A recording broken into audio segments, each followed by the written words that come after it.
Good morning. It's good to be back with you, joining you here in 2025. We made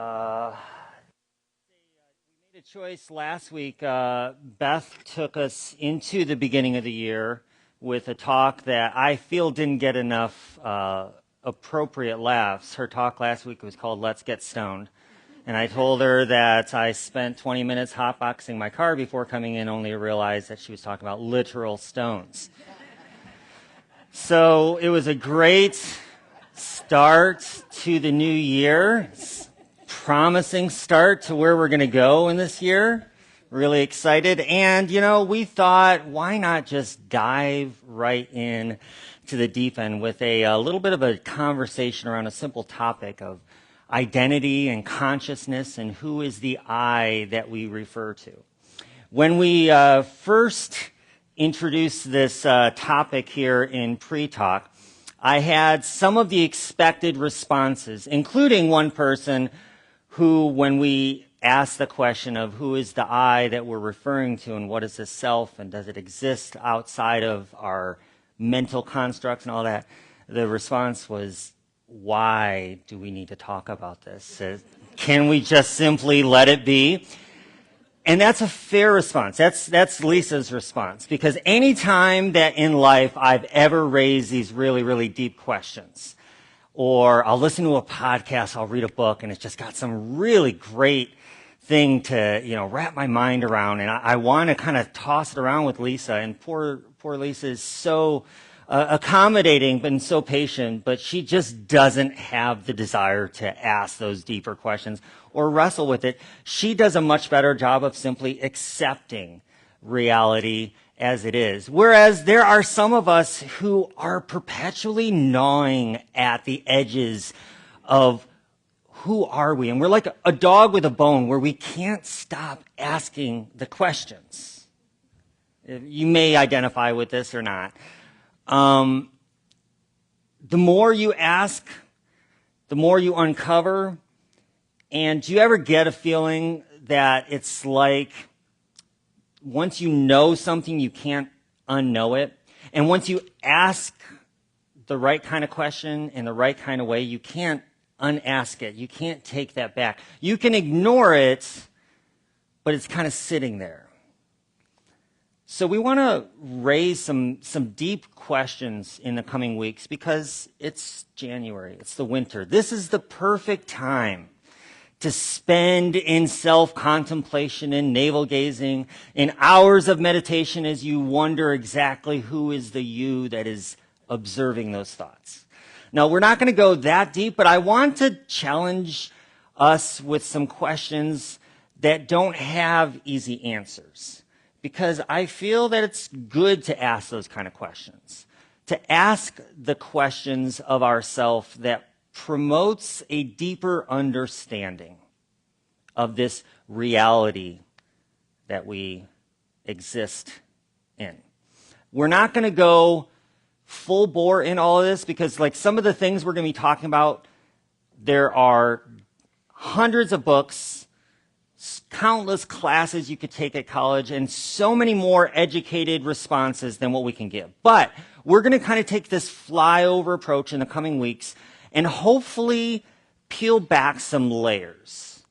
Because while we may not be able to easily answer the who am I, we can probably point to some things that we're not, that we sometimes think are the real us. So we're going to go kind of, anybody familiar with Magic School Bus? We had this conversation in pre-talk. I had to think, Mrs. Frizzle. So we're going to get into our Magic School Bus. We're going to shrink down and we're going to drive through the metaphorical layers of our consciousness. We're going to explore some of these things that people say about who we are.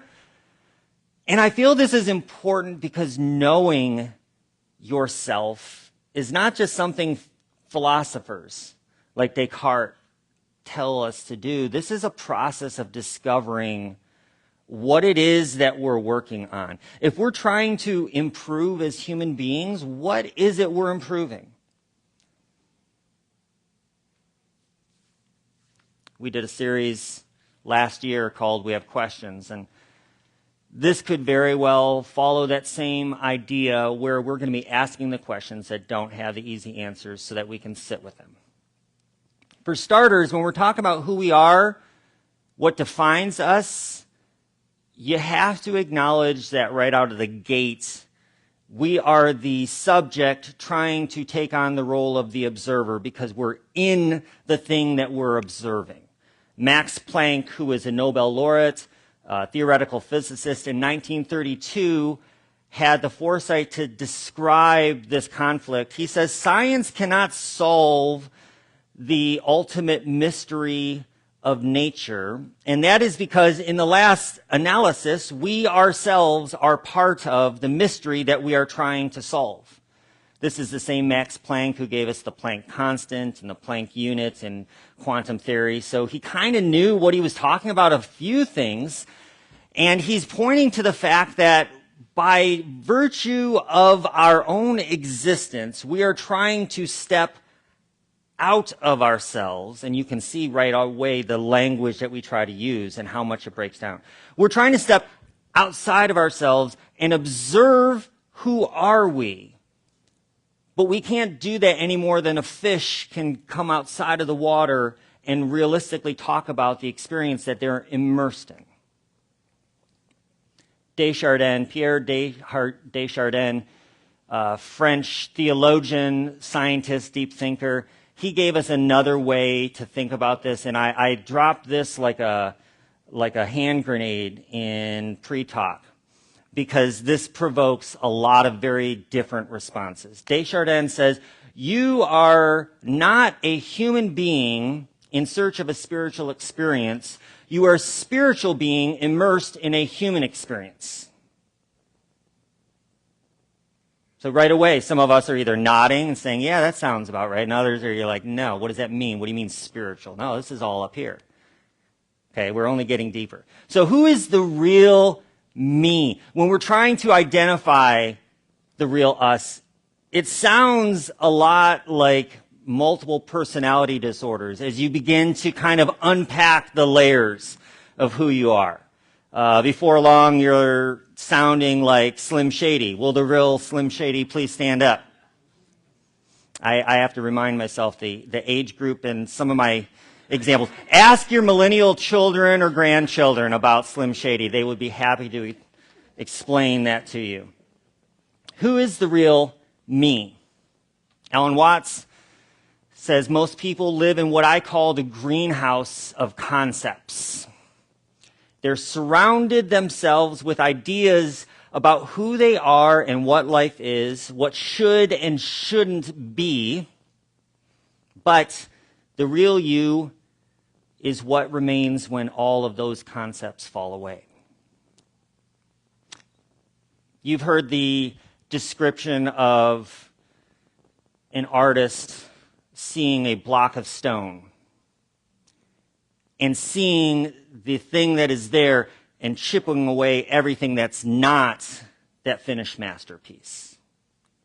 So by process of deduction, we're going to work through some things to remind ourselves about these portions of our identity that we think of as us, that in reality have ways of distracting us from the real us. So let's start first with an easy one. Are we our bodies? Are we our bodies? You have heard the different examples of the processes of your body and how your body changes and regenerates. So even the cells that you have in your body have replaced themselves over the last 10 years. You're physically changed. There's the ship of Theseus, or the Theseus paradox from Greek philosophers that say this ship that is sitting in harbor that the Greeks would use to send their offerings to the god, and it was sitting there waiting year after year, and in the process of time, as that ship is sitting in harbor, they would have to repair the ship and take off a plank and then replace that plank. And over time, philosophers would ask, is that ship still the same ship? So we'll start from day one. The ship is sitting there and a portion of the plank has come off. You take that plank off, you replace that piece of wood. Is it still the same ship? You can nod yes or no. Yeah? Right? It's only one plank that's changed. Or there's the sandhill paradox, that says that you have 1 grain of sand, and over here you have 10,000 grains of sand. We're saying this is a grain of sand, that's a heap. If I take this 10,000 grains of sand and I remove 1 grain from there, now I have 9,999 grains of sand. Is it still a heap? Has the grain changed properties from going here to there? You see the questions that we start to get into as we explore the depths of who we are. And if you took all of the different components of yourself and could reconstruct yourself and carry your consciousness, is that still the same you? Daniel Gilbert captured this contradiction perfectly. He said, human beings are works in progress that mistakenly believe they are finished. We're a constantly regenerating human flesh sac made of bones with a brain that has these neurological processes. But we intuitively know that we're more than our skin and bones. We're more than our physical characteristics. And so let's go a little bit deeper. Are we our consciousness? And even that word is a tough one to describe, to define. We spent some time on that this morning. We're not going to go too deep into that, but we are going to just hit on the basics of what consciousness is. This self-awareness. John Locke's 16-9-day essay titled Concerning Human Understanding is one of the foundational works in Western philosophy that explores the nature of the human mind and its acquisition of consciousness. And you can just hang on for just a little bit if you're glassing over at this point. Locke had this theory of this blank slate that we emerge into the world. He called it the tabula rasa. The tabula rasa, this blank slate, we emerge into the world as a blank slate, and we're shaped by our experiences and our reflections on those experiences. Essentially, experiences being external things that happen to us, and then the reflection, which is the internal thoughts that we have about those things. Consciousness and knowledge, he said, arise from experience through sensation or experiences and reflection. But we know that our lives are constantly changing. Our experiences are constantly shifting. If you want to have some really, really interesting, deep existential questions to wrestle with, there's a book by Robert Saplansky called Determined that explores some of the new conversations about how much of our actions are generated by what we call free will, and how much of the way that we respond is conditioned through experiences, internal structure. Clearly, these are some deep conversations. These are some things that people go into, and there's a reason why it's worth wrestling with this, but we're not done yet. We're going to go a little bit deeper. So beyond the level of consciousness is this thing that we develop about our identity. One of the marks of consciousness is that there is a self, and that this self is different from other. Some can argue that there's consciousness in plants and in animals. There's various forms of intelligence. Anybody who has seen My Octopus Teacher has spent some time thinking about the unique aspects of consciousness that just aren't easy to fit into a box. So we would say what separates us from the animals as human beings, as we put ourselves up on this tier of evolution, what separates us from the animals is our ability to form identities and through our memories to construct this identity, right? This is part of who we say we are. We're starting to get deeper into the what is the I that I'm referring to when I talk about myself? When people say Brad Ruggles is this, they're referring to these characteristics about myself that have been shaped over time and continue to evolve based on the experiences I have, the people I talk to, and more importantly, the time that I spend reflecting and the time that this brain begins to process what it is that I'm thinking and derive this sense of identity. And for most of us, we tend to stop here because some of the deepest and truest parts of ourselves are the things that come from this identity piece. And when your identity is called into question, you tend to react poorly because we so closely guard our sense of self.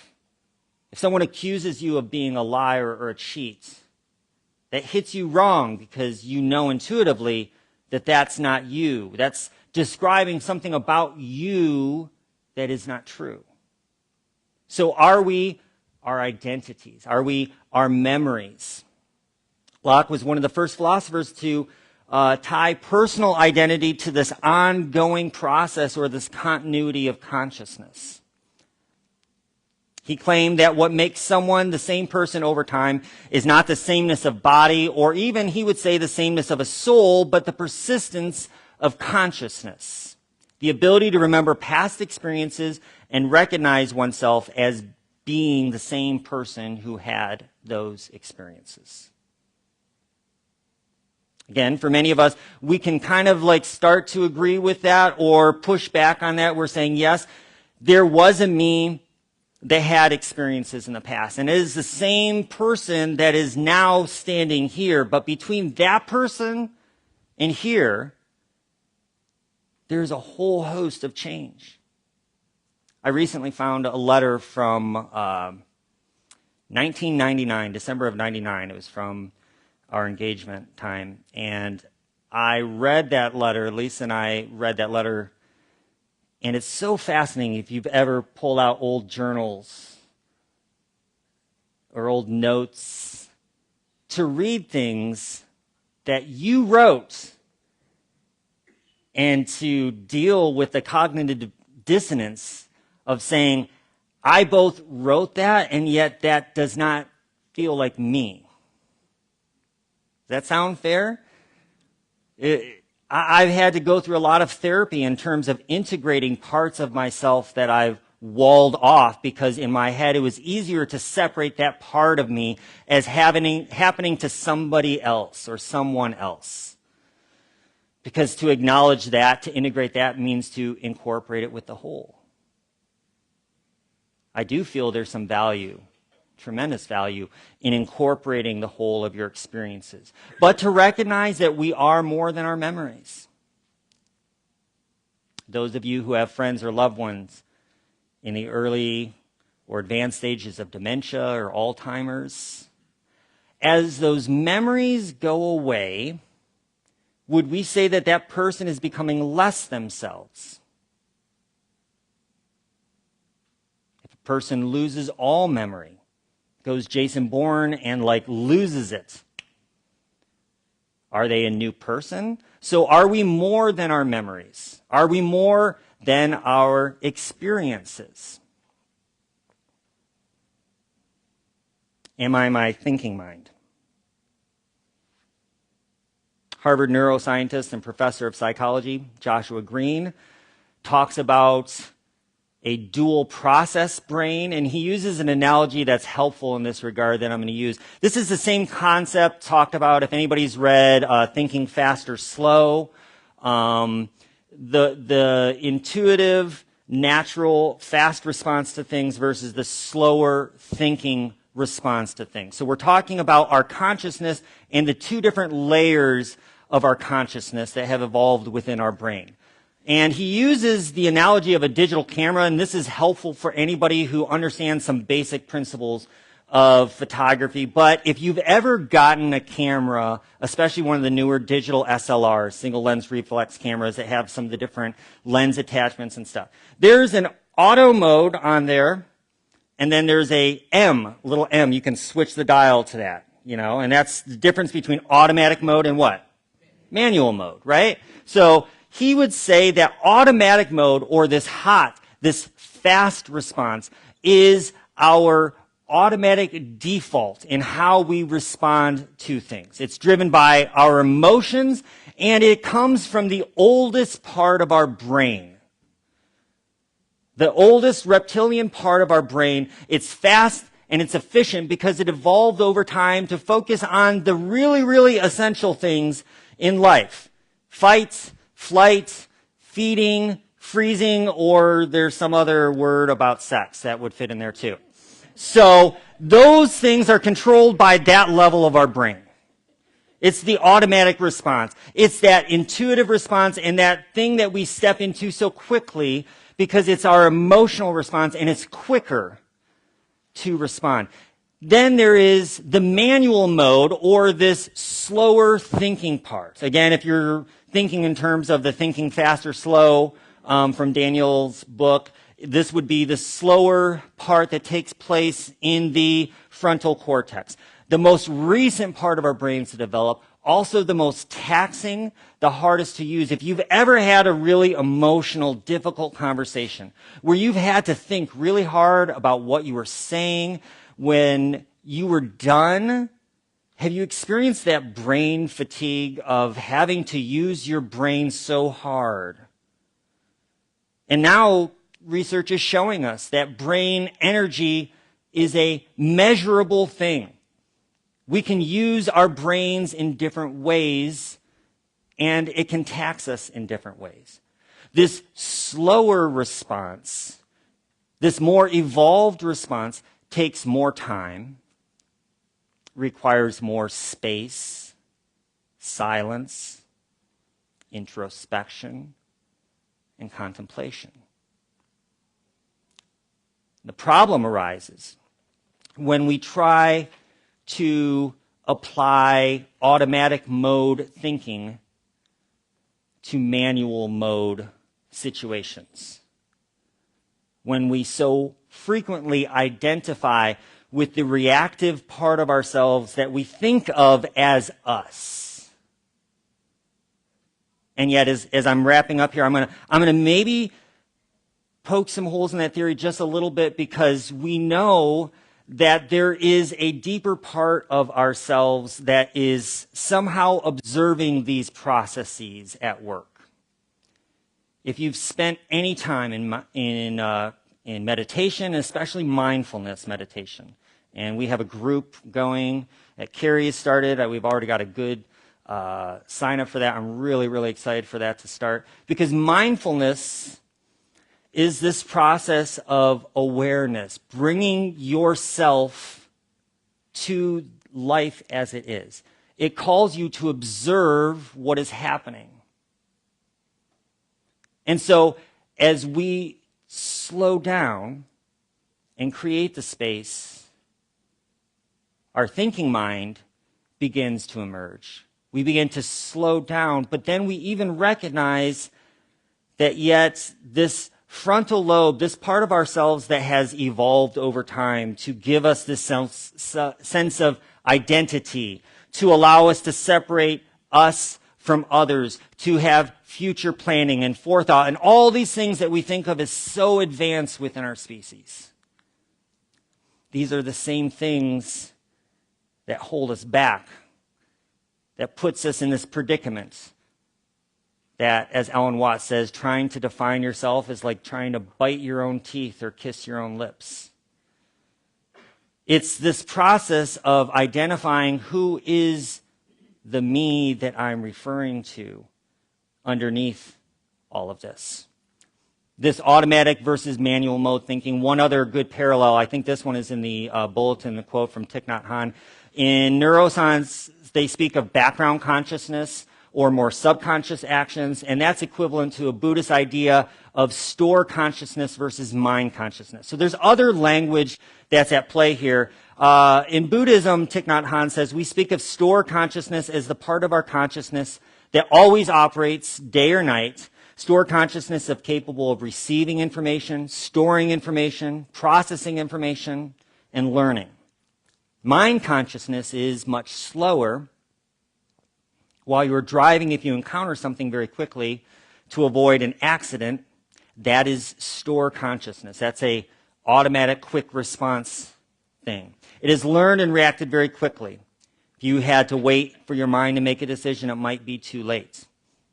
So we're now starting with our magic school bus to emerge on this realm of our consciousness that takes us deeper to the us that we refer to. It's deeper than our simple conscious awareness. It's deeper than our body. It's deeper even than our memories of who we are, which can be faulty.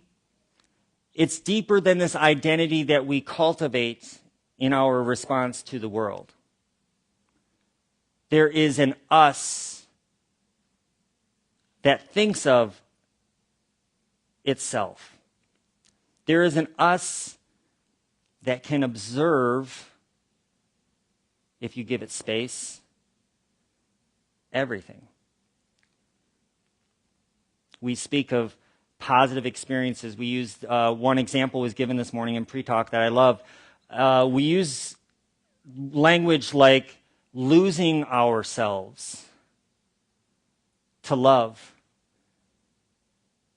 about falling out of ourselves, about selfless acts as being something good.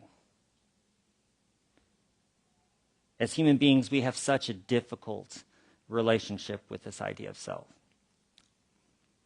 And if your heads are not hurting yet after thinking about all those things here, we'll kind of land this bus here on a little bit of a more fun note here, because we're going to take some time in the coming weeks to really, really spend time in reflection about what's underneath the surface.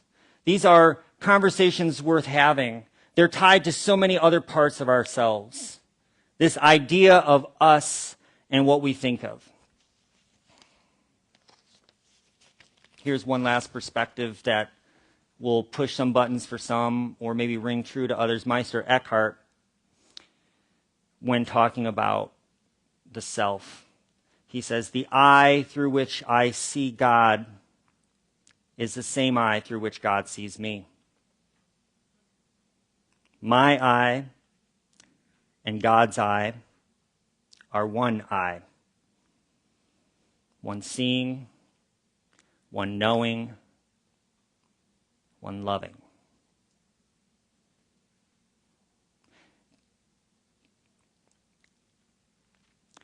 Early on in my talks, I think one of the descriptions I used about myself was the label of psychonaut, which some of you asked, like, what is a psychonaut? A person who explores altered states of consciousness, often through the use of entheogens or entheogenic substances. And that word there means entheo, the divine or the God within. People who explore consciousness, like looking behind the curtain, like asking those kind of questions and placing themselves in situations where you're exploring exactly what is this thing that we call life. And there's a reason, isn't there, that out of all the crazy hippies from the 60s and the Beatles and all of their trippy experiences, why we keep coming back to things like love as being the source of everything. All you need is love. So today,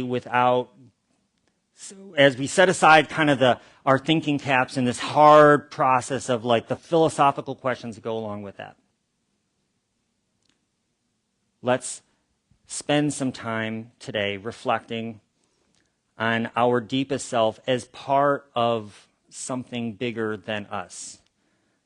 What came out of pre-talk that I loved is person after person who have very different philosophical and psychological beliefs about where our identity comes from, that all agree that at the end of the day what matters is this, right? Let's not spend so much time navel gazing that we forget to look up and remember that we are part of a whole. Thank you, friends, for sharing this time with me. I say to you, namaste, because I believe there is something in me that greets and recognizes that same thing in you. I appreciate the time and the space for us to just ask those kind of fun questions and wrestle what that looks like. Namaste.